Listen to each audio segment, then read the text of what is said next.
नमस्कार मित्रांनो, लग्नानंतर होईलच प्रेम या मालिकेच्या पुढील भागामध्ये आपण पाहणार आहोत. आगीमधून काव्या वाचलेली असते तर पार्थ गंभीररीत्या जखमी होऊन हॉस्पिटलमध्ये असतो.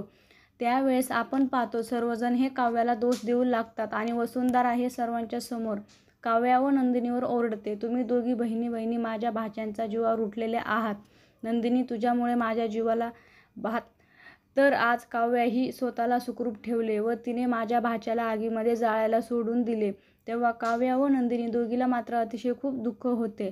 त्यानंतर आपण पाहतो हॉस्पिटलमध्ये मधूंना जीवाचा फोन येतो आणि सर्वजण हे जीवाच्या फोनची वाट पाहत असतात आणि नंदिनी ही जीवाच्या फोनच्या स्पीकरवर टाकते आणि तेव्हा जीवा हा सर्वांना सांगतो, दादाची तब्येत खूप खराब आहे, त्या ठिकाणी जीवाला धोका आहे.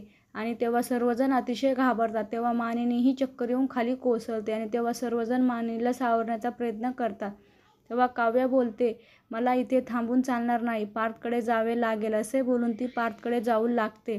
तेव्हा मानिनी ही काव्याचा हात पकडते आणि बोलते, तू पार्थकडे जाणार नाहीस. तेव्हा काव्या देखील मानिनीचा हात झटकावून लावते, बोलते, नाही, मी आज कोणाचीच ऐकणार नाही, असे बोलून ती जाऊ लागते. त्यावेळेस मानिनी ही काव्याला पार्थची शपथ घालते आणि पार्थची शपथ दिल्यामुळे काव्या ही जागीच स्तब्ध उभी राहून आश्चर्यचकित होऊन मानिनीकडे पाहू लागते.